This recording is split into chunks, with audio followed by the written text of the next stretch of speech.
algo que de vez em quando a gente lembra, né? Que nunca é demais lembrar algumas coisas, né? Na verdade, o Evangelho, a gente está sempre lembrando, repetindo, né? Eu gosto muito daquela passagem que tem em Deuteronômio que diz assim, né? Quando tu vê no original, né? Tu inculcarás na cabeça do teu filho, né? Esta palavra de dia e de noite, né? Colocando essa palavra nos umbrais das portas, né? A Bíblia diz, ensina a criança no caminho em que deve andar, né? Então, mas essa palavra inculcarás, dependendo da versão bíblica, é a palavra intimarás, né? Que é falar com autoridade. Intimar é falar com autoridade. O filho, ele obedece o pai quando ele percebe que tem autoridade na vida do pai, né?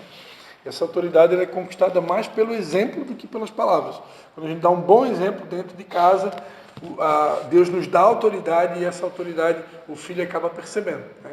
Mas eu gosto da palavra inculcar, porque inculcar na língua portuguesa dá a impressão que é uma coisa que é repetir, né? Ficar falando para o filho até ele aprender, né? E eu creio que Deus ele faz isso com a gente, né? E um dia eu conversava com uma cabeleireira que era cliente minha, eu trabalhei muitos anos vendendo produtos de salão de beleza, e eu tinha uma cliente que ela tinha 2 filhas, e segundo ela, até onde eu sei, foram muito bem educadas, foram muito bem criadas, né? Acho que já estavam as 2 casadas. A Raco ainda existe? A Raco ainda existe, sim. E um dia conversando com essa cliente, eu perguntei para ela, o nome dela é Suzy, né? É dona de um salão de beleza Camarim, na cidade de Nova Trento. E um dia perguntando para ela, uma pessoa muito engraçada, muito divertida, assim, né? E eu disse, Suzy, o que tu atribui, assim, qual foi o teu mérito, ou o que tu atribui que deu certo na educação das tuas filhas? O que tu considera que foi o teu grande trunfo, assim, né? Como mãe? Ela disse, o meu segredo foi repetir várias vezes a mesma coisa para as minhas filhas, né? Então, é real. A repetição faz a gente aprender, né? E o que eu queria repetir para vocês, né? Para não perder o foco aqui. No passado, conforme os líderes religiosos, os pastores conduziam um culto, dava a impressão que quando terminava o culto, né, você ia para casa, o Espírito Santo ficava aqui dentro da igreja e você ia para casa sozinho. Isso é uma informação totalmente ultrapassada, mas no passado era assim. No passado dava a impressão que Deus ele só estava aqui dentro da igreja. E aí você ia para casa e Deus ficou aqui na igreja. Eu tenho que esperar até o próximo domingo agora para me encontrar com Deus. Só que agora, na nova aliança, o Espírito Santo vai morar dentro de nós. Então a célula vai terminar e você vai embora e o Espírito Santo está com você ainda. Então 24 horas por dia ele está com a gente, né? Agora, claro que aqui tem um cumprimento de promessa. A Bíblia diz que quando 2 ou mais pessoas se reúnem no nome dele, ele está no meio deles, né?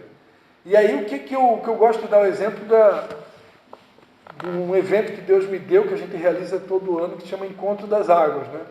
Por que é Encontro das Águas? Porque cada um de nós é uma fonte. O Espírito Santo habita dentro de nós. E quando eu abro a boca para falar, se eu estou cheio de Espírito Santo, eu vou falar palavras que têm vida, palavras que podem edificar alguém, palavras que podem ajudar alguém. Agora, quando essas fontes, que somos eu e você, quando a gente se reúne, a gente forma um rio. E aí o fluir do Espírito Santo ele aumenta, a dimensão é maior, não é?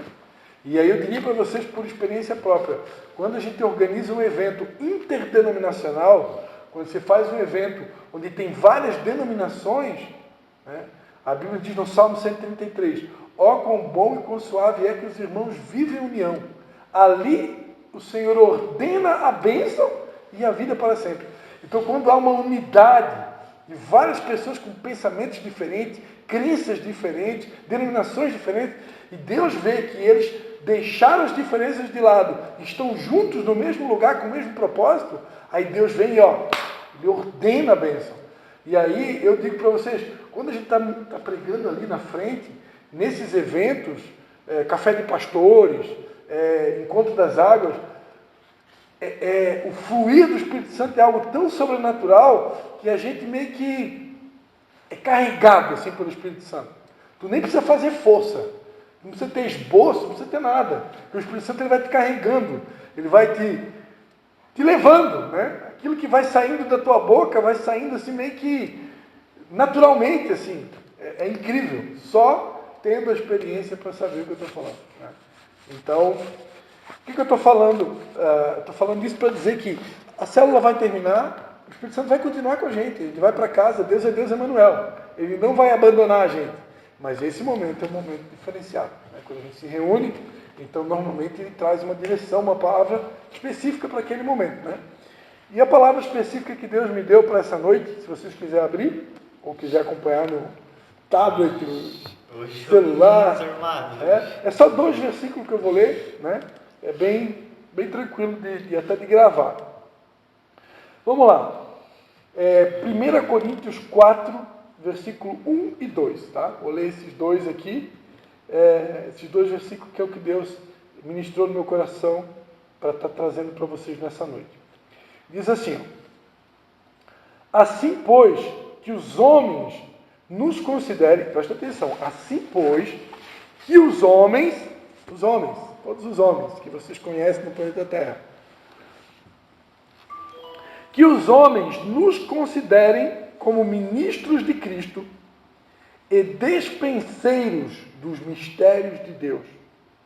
Ora, além disso, repita comigo, além disso, requer-se dos despenseiros que cada um se ache fiel. Amém? É sobre isso que eu quero ministrar nessa noite, né? Aqui o apóstolo Paulo, escrevendo à igreja de Corinto, na Grécia, ele vai dizer: assim, pois, que os homens, né, nos considerem como ministros de Cristo. Ou seja, aqui ele está, é como se ele estivesse fazendo uma oração, né, em forma de carta para a igreja de Corinto, dizendo o seguinte: olha, oxalá que as pessoas, que os homens, possam ver em nós ministros de Cristo. O que é um ministro de Cristo? É um porta-voz de Jesus na terra. É um ministro, alguém que carrega a mensagem de Cristo, que carrega o Evangelho, né? Que carrega a palavra de Deus. Então, oxalá, né, que os homens possam nos considerar como ministros de Cristo e despenseiros dos mistérios de Deus. O que é um despenseiro? Alguém que sabe o que é um despenseiro? Naquela época de Paulo, existiam servos que cuidavam da despensa dos seus senhores. Existiam senhores feudais, senhores donos de grandes lavouras, agricultura, pecuária, né, como já existe nos dias de hoje, né, os famosos pessoal do agronegócio, né? Então eram despenseiros. E esses homens, eles tinham funcionário, né? E funcionário que cuidava da despensa. O que é? O que é cuidar da despensa? Tem alguém aqui que tem algum lugar lá na sua casa? Hoje em dia, eu não sei vocês, lá em casa a gente vai no mercado praticamente todo dia. Todo dia dá aquela paradinha no mercado, o que precisa para hoje? E compra alguma coisinha. Mas no passado, a época dos meus pais, quando eu era criança, não era assim. Quando eu era criança, meu pai, uma vez por mês, ele ia no mercado, pegava tudo que estava na promoção, fazia uma lista, pesquisava todos os mercados que tinha na época, onde é que tinha o preço mais barato do arroz, do feijão, do trigo, do macarrão, do ovo, da carne, fazia uma pesquisa, onde é que está o mais barato, e aí comprava a compra do mês. E onde é que guardava essa compra? Na despensa, né? Que é um lugar, um depósito que você tem em casa, umas prateleiras, onde você coloca lá toda a comida do mês, que tinha que durar um mês, né? Até o próximo pagamento do outro mês. Então, o que é um dispenseiro dos mistérios de Cristo, de Deus? O dispenseiro, imagina que o dispenseiro naquela época era um empregado, um servo, que cuidava da despensa do seu senhor. Ele ficava ali, observando, tem que abastecer, está faltando café, faltou açúcar, faltou arroz, faltou macarrão, tem que comprar. Estou atualizando aqui para a nossa realidade, né? Então o dispenseiro ele tinha que administrar isso. É mais ou menos o papel de um personagem bíblico muito conhecido chamado José, né? José do Egito, né? José do Egito, alguém que foi escolhido por Deus, à sua época, um governador, né? Para quem acha que política e religião não se mistura, né? É só ler a Bíblia, né? Quantos personagens políticos que a Bíblia teve? Daniel, José, um governador do Egito, e um homem de Deus, né? E José foi um cara que ele teve um sonho, interpretou o sonho de Faraó, e porque interpretou, Faraó chamou ele, né, para governar o Egito, juntamente com Faraó. E um dos papéis de José era administrar toda a colheita do Egito num período de crise, num período de escassez, né? Na verdade, num período bom, porque chegaria um período de escassez. A Bíblia, por intermédio de José, ele revelou um sonho que haveriam 7 anos de vacas gordas e 7 anos de vacas magras. E José, então, foi o cara que ele teve que administrar toda a despensa do Egito no período bom, porque quando chegasse o período ruim, teria que ter mantimento para aqueles 7 anos, considerados 7 anos de vacas magras, ou 7 anos de escassez. Então ele foi o cara que ele era um despenseiro. Hoje, todos nós, de uma certa forma, todos nós somos despenseiros. Despenseiros dos mistérios de Deus, né? A Bíblia diz, eu gosto muito também no texto de Romanos, que fala, né, que a ardente expectativa da criação aguarda a revelação dos filhos de Deus. Então a criação lá fora, o mundo aí fora, ele tem uma expectativa em relação aos filhos de Deus. Por quê? Porque eles, muitos, como Jesus dizia, né, vivem como ovelhas sem pastor. As pessoas vivem numa escuridão, elas vivem numa cegueira. E nós somos aqueles que administramos a despensa de Deus, nós administramos os mistérios de Cristo. Nós temos uma palavra de esperança, nós temos uma palavra de destino, nós temos uma palavra de ânimo, uma palavra de fé. E nós temos essa responsabilidade de administrar essa despensa, que é o nosso próprio coração. Jesus Cristo disse, quando vos disserem, onde está o reino de Deus? Está ali, está acolá? Não se enganem, o reino de Deus está lá dentro de vós. Hoje o reino de Deus está dentro de mim. Quando o Espírito Santo vem morar dentro de mim, o reino vem habitar dentro de mim. E quanto mais eu me encho do Espírito Santo, mais esse reino vem para fora, né? Mas ele está dentro de mim. Hoje uma coisa que é muito comum, tem cristãos que têm anos que têm essa prática, né, de buscar sempre ouvir uma palavra externa. Não é pecado você ouvir Deus falar com você de maneira externa, através de um profeta, de um pastor, de um evangelista, de um mestre, né, de um apóstolo. Não é pecado. Se fosse, não estaria na Bíblia que Deus levantou apóstolos, pastores, profetas, mestres, evangelistas para a edificação do corpo. Mas nós precisamos aprender a ouvir a voz interna. Porque às vezes a voz externa, ela não está em linha com o propósito de Deus para a minha vida. E se eu não aprender a ouvir a voz interna, eu posso ser confundido pela voz externa. Porque nem sempre a voz externa é a direção de Deus para a minha vida. Quando você está entendendo? O Espírito Santo que usa o profeta, que usa o apóstolo, ele é o mesmo Espírito Santo que está dentro de você. E que se a gente aprender a fazer sossegar a nossa alma, como Davi fazia calar a sua alma, eu posso ouvir o Espírito Santo falando comigo. Posso ouvir o Espírito Santo me dando o destino, me dando a direção. Vá para lá, faça isso, não faça isso, não vá para cá, não viaja hoje, viaja amanhã, né? Viaja, não viaja, vai, não vai, faz, não faz. Então ele fala com a gente, mas para isso eu tenho que aprender a fazer calar a minha alma, né? Sossegar a minha alma.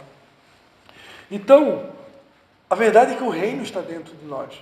E a Bíblia diz que o homem bom, ele tira do seu coração, do seu tesouro. O nosso coração, ele é uma fonte, né? A Bíblia diz, sobre tudo que se deve guardar, guarda o teu coração, porque dele procede as fontes da vida. Então o nosso coração, ele é uma espécie de fonte. E o homem bom, do seu coração, ele tira boas coisas.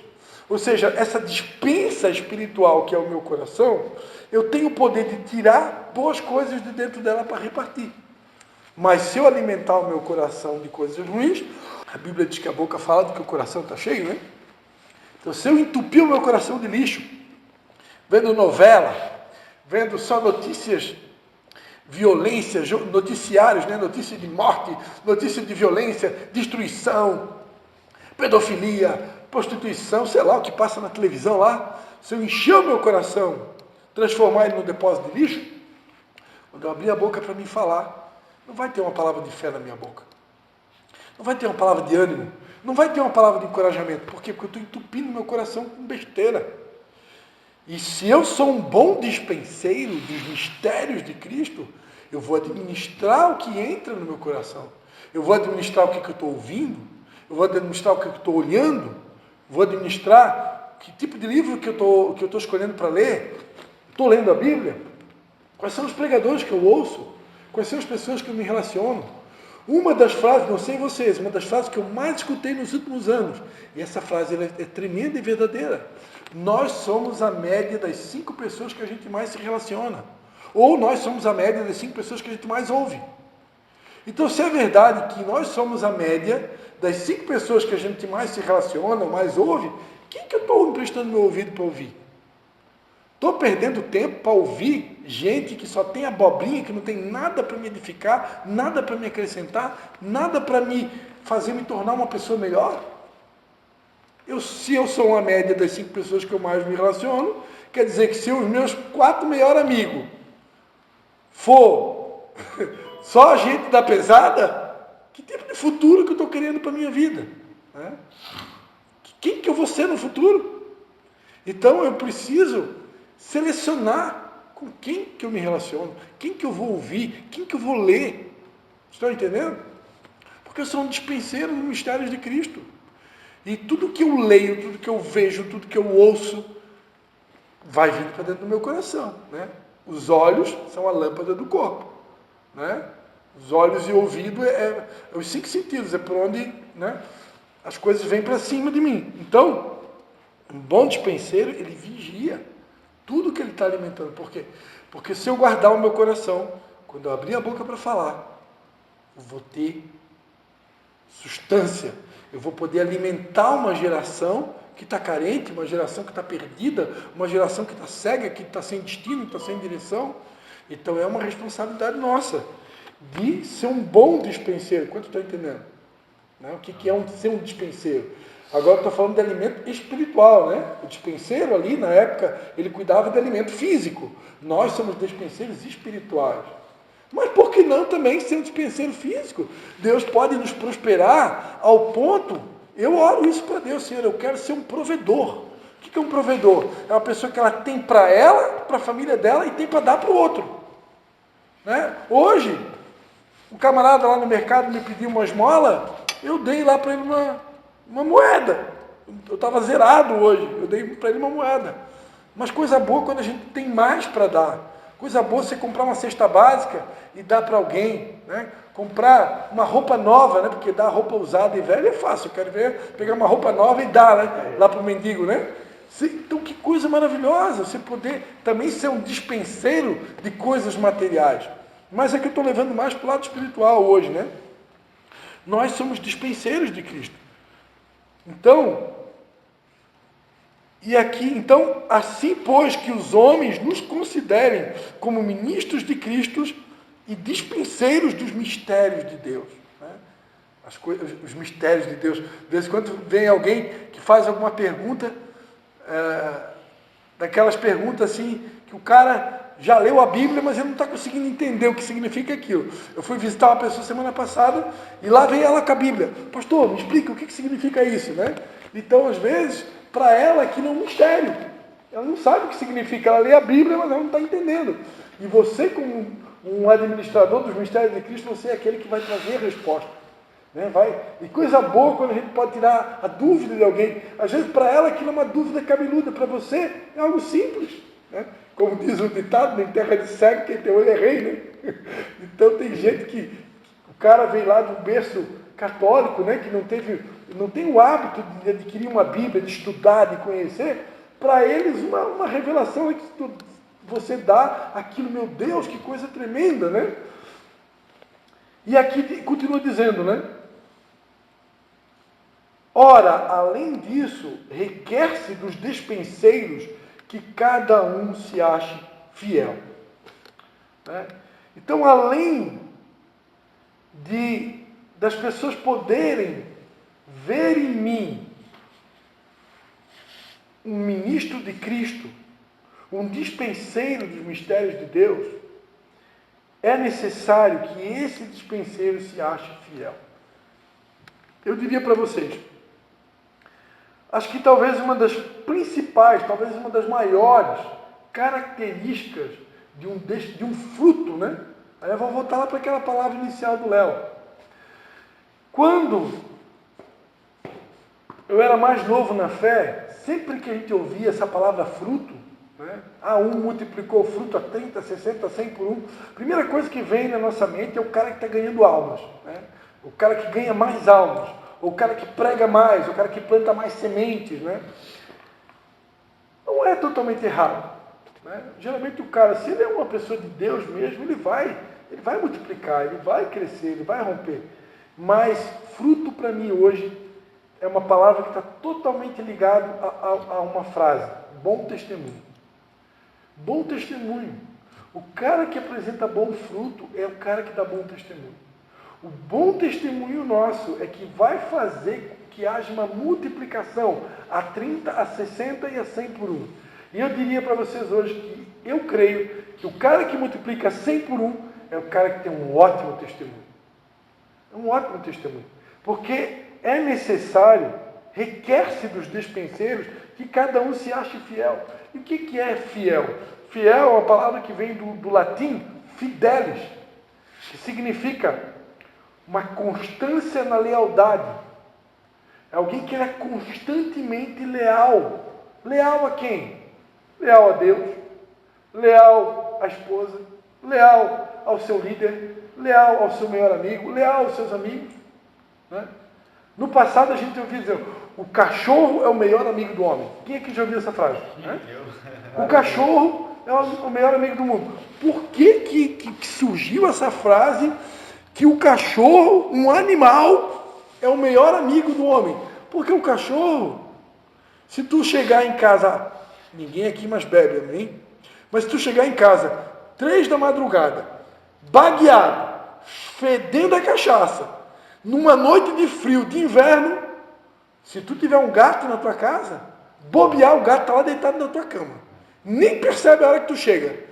Mas o cachorro, pode ser 3 da madrugada, no frio do inverno, tu está fedendo a cachaça, ele vem te receber debaixo de chuva, lá na porta da tua casa. E vem te lambendo ainda até a entrada da casa. Esse é o cachorro. Né?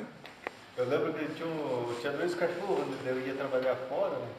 No caso, a semana toda, e tinha um sobrinho que tratava para mim. Né? Aí quando eu chegava, meu Deus do céu, os cachorros chegavam até a chorar. Chorava, eu pegava no colo, né? Esse é o cachorro.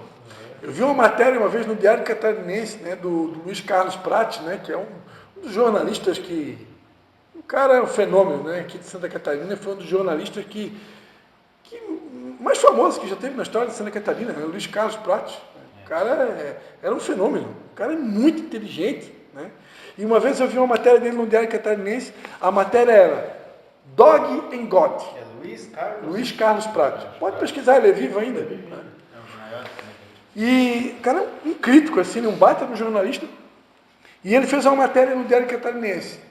God and Dog. E aí ele comparou, porque dog, em inglês, é cachorro. E dog, ao contrário, é God. E God, em inglês, é Deus. Né? Olha só, em inglês, God é Deus. E dog, que é God ao contrário, é cachorro. E aí ele fez uma matéria sobre isso, comparando os atributos do cachorro com Deus. Meu, tremenda matéria que ele fez. Né? Eu fiquei de cara, assim, a criatividade dele.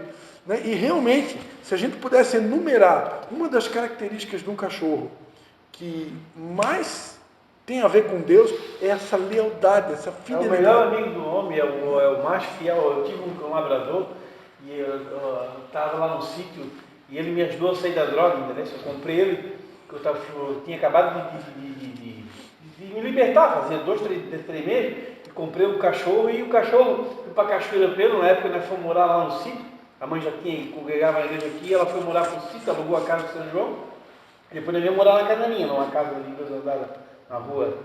Aí moramos lá 2 anos, e o cachorro foi meu companheiro, a vida toda, o Davi, a pensa no cachorro, era louco por mim. Aí fui morar para Chapecó, acabou-se o cachorro ficou doente, fugia toda a vida. Eu chegava aqui, e aí eu ficava louco. Eu ficava em Chapecó 3, 4 meses, voltava para cá e ficava louco. De repente o pai, olha, o Davi fugiu, pulava cerca de arame, o pai amarrava ele, chegou a fazer canil, ele pulava canil, se arrebentava todo, na mente dele ele fugia para ir atrás de mim, toda a vida. Teve um dia que uma vez que ele ficou 3 meses fugindo, foram achar lá em Ribanceira o cara que tinha pegado ele. Toda a vida que eu vim de Chapecó para cá, ele me via, no domingo eu ia embora, chegava na segunda ele fugia. Não aceitava o pai como dono, o pai fez de tudo, me procurava, o pai fez de tudo para ser o dono dele, ele não aceitava. E ficou. Eu tenho aquele meu amigo lá também. É loucura. Eu virei com o carro na rua, ele já sabe quem é. Claro, é loucura. O cachorro só tem o dono, né? Pode chegar nisso, qualquer um passar, o dono é tu. É igual. Eu tenho também uma cachorra que é a Belinha, né? A cachorrinha adotada. É incrível. É aquela E cachorrinha. assim também você pode ficar 2, 3 anos sem ver o cachorro. Vem todo tá? Se na hora. passar por perto dele, ele vai te conhecer. É incrível. Então vocês estão entendendo o que é ser fiel, né? E Deus espera que os dispenseiros, que somos nós, os dispenseiros dos mistérios de Cristo, é necessário, né? Requer-se, aqui está dizendo, Paulo está dizendo da igreja de Corinto, requer-se, ou seja, é uma exigência que os dispenseiros se achem fiéis, né? Ou seja, eu tenho que ser fiel ao meu Deus, eu tenho que ser fiel à sua palavra, eu tenho que ser fiel ao meu cônjuge, eu tenho que ser fiel aos meus filhos, eu tenho que ser fiel aos meus pais, eu tenho que ser fiel aos meus irmãos biológicos e meus irmãos, né? Eu preciso ser fiel. Eu gosto muito, eu vou dar um outro exemplo para vocês. Eu tive uma vez visitando um amigo do meu pai, que mora na rua do lado da rua do meu pai. O nome dele é Valmir Sotopietra, né? Eram colegas de adolescência, né? De juventude, né? É uma pessoa muito conhecida na cidade de São João Batista. Ele mora bem pertinho da casa do meu pai, só que na rua do lado. E um dia visitando o seu Valmir, ele também é meu cliente, né? Conversando com ele, ele começou a contar como que era, né? O Pedro vai saber dizer isso, né? Que o Pedro é mais ou menos da mesma idade, né? Como que era a amizade na época deles. Quando eles iam para um baile, por exemplo, se eles fossem para um baile em 4 amigos, ninguém saía sozinho, ninguém saía, não, eu vou sair eu e deixa os outros 3 lá, e saíam os 4 juntos, chegava junto, saía junto. Podia até o cara arrumar uma namorada, acontecer lá, não sei o que for, mas na hora de ir embora, chegou os 4 juntos, saem os 4 juntos. Eles eram fiéis um ao outro, era uma amizade diferente de hoje. Da época que Roberto Carlos cantava aquela música, né? Eu tenho tanto, né? Para te dizer, mas sem palavras. E outras músicas do Roberto Carlos. Tem uma música do Roberto Carlos, se eu não me engano, que fala até sobre amizade. Não estou me lembrando agora. Mas tem uma música do Roberto Carlos que fala sobre amizade. E se você for ver a letra da música do Roberto Carlos, você vai entender um pouquinho como que era o tempo deles. É bem diferente de hoje. Hoje é cada um por si e Deus por todos. Recentemente eu gravei um vídeo num local onde eu sofri o meu único acidente de trânsito na minha vida, né? Agora eu tive um acidentezinho aí com um cachorro, atravessou a minha frente, mas isso eu nem considero acidente de trânsito, né? Isso aí foi pequeno. Acidente mesmo que eu bati o meu carro foi uma única vez na vida, que eu vinha de um baile, município de Major Gersino, e meus amigos começaram a dizer, vai mais rápido, porque tem que chegar, o baile lá em Major não estava bom, e eles queriam voltar para o baile na banda, isso já era quase 1 da manhã, e eles, vamos lá, vamos mais rápido, para nós chegar e dar tempo ainda de pegar o baile na banda, né? E nisso a gente já tinha tomado uma cervejinha, com uísque com guaraná, o pessoal estava meio, né? Eu estava com o reflexo, já não estava o mesmo reflexo, porque misturou, né? E aí numa curva que tem ali, quem vem da colônia para o bairro Fernandes, era tudo estrada de chão, eu estava um pouquinho rápido, quando eu vi que a curva era muito fechada, eu pisei o pé no freio. Mas quando tu bota o pé de freio na estrada de chão, o carro vai que nem um sabão. E eu bati o carro do meu pai tinha um Escort conversível, eu bati com o Escort dele no barranco da curva, assim, e na época estourou a junta homocinética, estourou o eixo de roda ali, quebrou o vidro do para-brisa da frente. Eu era o único do carro que estava usando cinto de segurança, meus amigos, ninguém estava com cinto de segurança. Aí todo mundo teve assim, uns ferimentos leves, assim, né? Como quebrou o para-brisa, alguns deles se cortaram um pouquinho, outros se machucou um pouquinho atrás, mas todo mundo saiu vivo, né? Mas dos meus amigos, tudo que estava dentro do carro, pergunta quantos que ficaram ali para me acompanhar no acidente. E era uma noite de inverno, fria, todo mundo foi embora, todo mundo ficou na rua ali, eu fazendo sinal, todo mundo pegou carona e foi embora, né? E eu fiquei sozinho ali até amanhecer o dia, porque eu consegui me comunicar ali, mandar recado, né? O pessoal que passava de carro, e o guincho veio só no outro dia de manhã, tipo umas 7 da manhã. Não tinha telefone na época? Não tinha telefone, não tinha nada. Eu fiquei ali a madrugada toda, quando era 6 da manhã, dormindo, deitado ali dentro do carro, com o vidro para-brisa quebrado. Às 6 da manhã, eu fui tomar um café numa casa que morava ali perto, ali de um cara que trabalhava para aquele negócio da dengue, né? Fiscal da dengue. E às 7 da manhã, mais ou menos, que o guincho veio rebocar. Né? E eu fiquei sozinho, naquela noite de inverno frio. Onde é que está a fidelidade? Onde que está a lealdade? Onde estão os verdadeiros amigos? Né? Então a lealdade... Mas na tua época já existia, porque na tua época já tem 50 anos. Já não era mais o mesmo padrão da época do Pedro, da época do meu pai, do seu Valmir. O Pedro não, velho, porque não tem 10 a mais que tu? 65. 65? 15 é mais que eu. Tu pegou essa época, Pedro?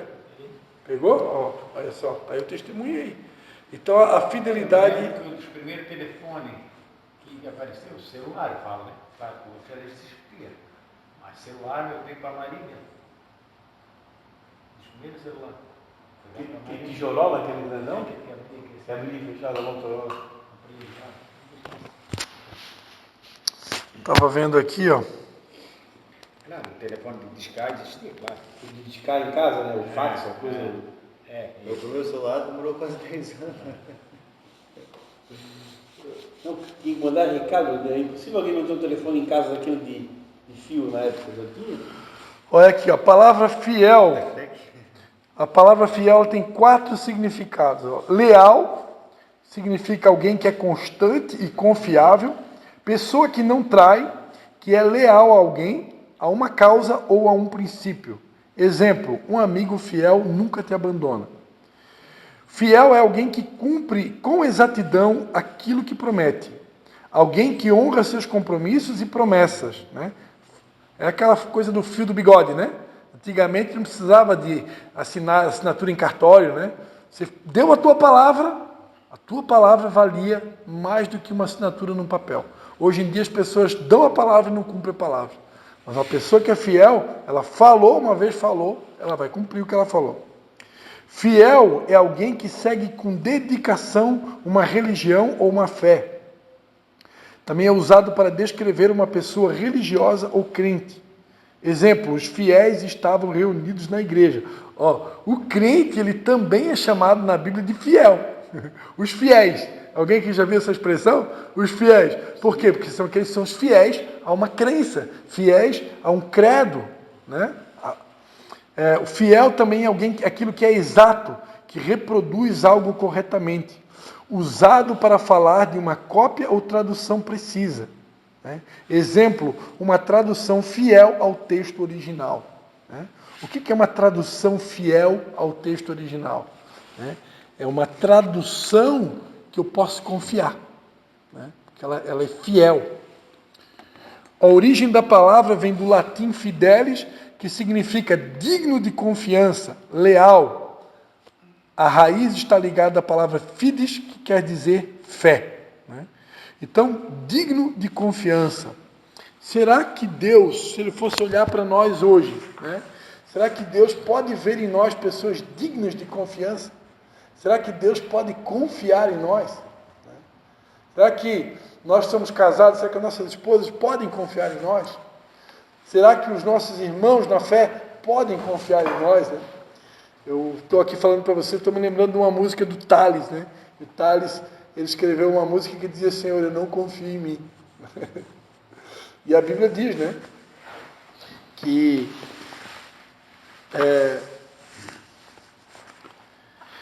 totalmente fiel realmente é só Deus, né? Totalmente constante, totalmente leal, mas Deus espera que nós possamos ser encontrados fiéis. Amém? Eu quero orar então por todos nós, né? Por aqueles que vão ouvir essa gravação. Que Deus nos fortaleça, que Deus nos ajude a sermos fiéis, primeiramente a Deus, fiel a tudo aquilo que Ele confiou em nossas mãos. Porque se é necessário que os dispenseiros de Deus sejam encontrados fiéis, eu quero ser considerado fiel por Deus, né? Não estou falando de fiel perfeito. Fiel perfeito não existe, né? Fiel perfeito é só Ele. Mas eu quero que Deus veja em mim alguém que tem uma constância, né? Que se esforça para permanecer sendo alguém considerado leal a Ele e a Sua palavra. Leal ao meu cônjuge, leal aos meus filhos, leal aos meus irmãos na fé. Amém? Amém. Pai, em nome de Jesus, Pai, quero te dar graças, Pai, por essa mensagem e te pedir, Pai, que o Senhor tenha compaixão de nós, Pai, que o Senhor nos ajude, Pai. Hoje nós aprendemos que é necessário que os despenseiros se achem fiéis. Pai, ajuda-nos, Senhor, ajuda-nos a ser encontrados fiéis, Pai. Nós demos o exemplo aqui do animalzinho que é o cachorro, Pai.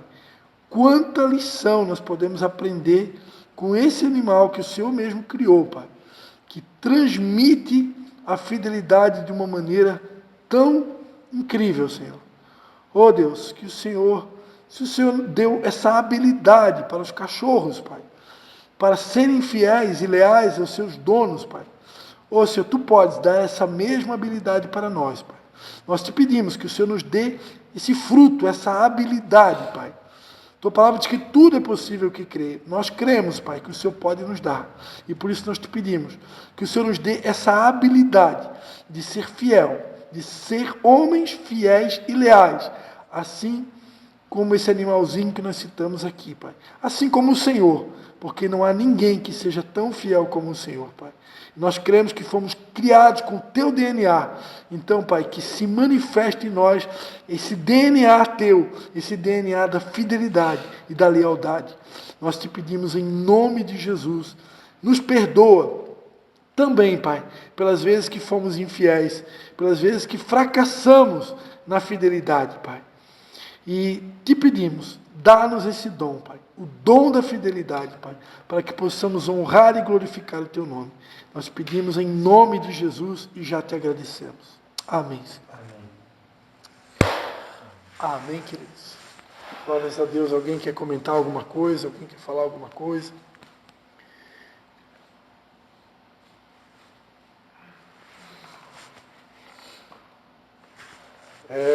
Só fazer um pequeno comentário rápido aqui, antes da gente indo para os finalmente, né? Eu tive a oportunidade fui convidado pela segunda vez para participar de uma célula do grande amigo nosso, o Dr. Leandro, né? A célula chama Célula Verdade, se reúne lá em Itapema. É a segunda vez que eles me convidam para ministrar, dessa vez eu ministrei louvor também. E o Arthur, que é um dos meninos lá que está comandando a célula, né? Inclusive ele vai começar um curso chamado Homens ao Máximo, que vai ser na terça-feira à noite, a partir de agora do mês de agosto. Eu estava querendo fazer esse curso já há muito tempo. Tem várias denominações que dão esse curso, né?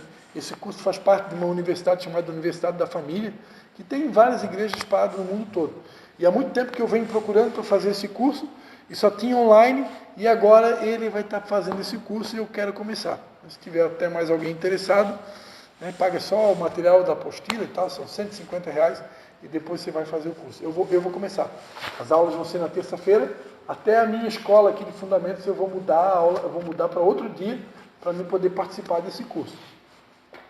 E o Arthur, que é o líder da célula, ele falou na nossa reunião agora, na última quinta-feira, ele falou uma coisa muito interessante, né?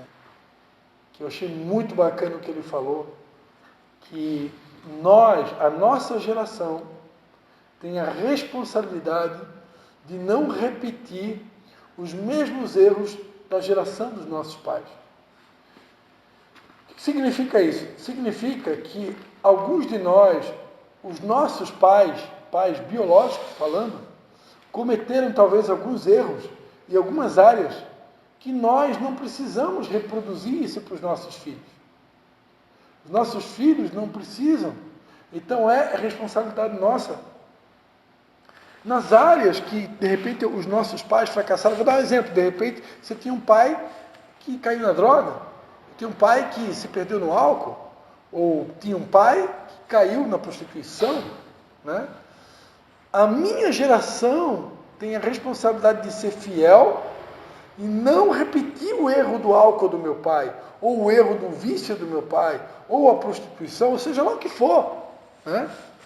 Ou a avareza, né? Ou a mentira, ou a maledicência. Então, se meus pais biológicos, nossos pais biológicos cometeram alguns desses erros ou falhas de caráter, consideradas falha de caráter, cabe a nós agora, eu faço parte de uma nova geração. O meu filho não vai precisar ter que aprender algo ruim que de repente eu herdei do meu pai. Quantos estão entendendo? Né? Em Cristo Jesus, todas as maldições, seja lá hereditárias, seja lá que tipo de maldição for, elas são quebradas. Então eu não preciso repetir os mesmos erros que os nossos pais biológicos cometeram. Né? E o meu filho, ele vai ser a reprodução do exemplo que eu estiver dando para ele. Por quê? Quem aqui já ouviu aquela frase, o filho faz o que vê o pai fazendo? Jesus falou isso. Então os filhos não aprendem por palavras, o filho aprende por exemplo. Se eu sou um pai que vou dar um bom exemplo para o meu filho, pode ter certeza, o meu filho vai querer reproduzir o exemplo que eu estou dando para ele. Amém? Então achei muito legal isso aí que o Arthur comentou na célula lá, quinta-feira, lá em Itapema, e que Deus nos ajude, né? Porque se a gente for um exemplo de fidelidade para os nossos filhos, pode ter certeza, os nossos filhos vão ser um exemplo de fidelidade para os netos e assim por diante. E a gente vai ter um novo Brasil, uma nova família, uma nova cidade. A esperança está aí. Né? Começa por nós. Amém? Quem mais quer comentar alguma coisa? O mais corajoso sou eu, né? O que mais fala. Né? O que mais fala é o que mais se compromete, né? Para encerrar, todo mundo sabe por que aqueles que pregam a palavra de Deus são chamados de pregador? Todo mundo sabe? Por que o pregador é chamado de pregador? O pregador é chamado de pregador porque ele se prega naquilo que ele falou. Ele se prega, ou seja, ele se compromete. A partir do momento que eu ensino sobre amor, eu tenho que viver o amor. Se eu ensino sobre perdão, eu tenho que viver o perdão. Sobre o ensino sobre fidelidade, eu tenho que viver a fidelidade. Então ele é o pregador, é aquele que se prega naquilo que ele está falando. Porque se eu falar para vocês e eu não me esforçar para viver aquilo que eu estou pregando, eu sou uma mentira. Eu sou uma mentira. Né? Eu sou um hipócrita. Por que Jesus ele batia tanto nos hipócritas? Né? Fariseus hipócritas, saduceus hipócritas. Por que é um hipócrita? Um hipócrita, ele era um artista de teatro. Na época de Jesus, o hipócrita era um artista de teatro. Na época de Jesus, nos teatros da época, existia um único ator. E aquele ator, ele usava várias máscaras durante a encenação teatral. E cada vez que ele tinha que interpretar um personagem diferente, ele usava uma máscara diferente. Então esse era o hipócrita, porque ele usava um monte de máscara. Então quando Jesus dizia para os fariseus hipócritas, dizendo, vocês são especialistas em usar máscara. Vocês usam muitas máscaras, mas vocês não são verdadeiros. Vocês não são verdadeiros. Vocês usam máscaras. Né? Eles eram os hipócritas. Né? E uma pessoa verdadeira, sincera, ela não usa máscara. Ela é real. né? Deus está procurando pessoas reais, pessoas verdadeiras, né? O verdadeiro adorador, ele adora em espírito e em verdade, ou seja, é em verdade. Ele não usa máscaras, ele não mente, ele não maqueia. Ele é real. Né? Eu quero ser uma pessoa real. Né? Eu quero ser real. Amém? Amém. Glórias a Jesus. Obrigado, Senhor, por mais essa célula. Em nome de Jesus.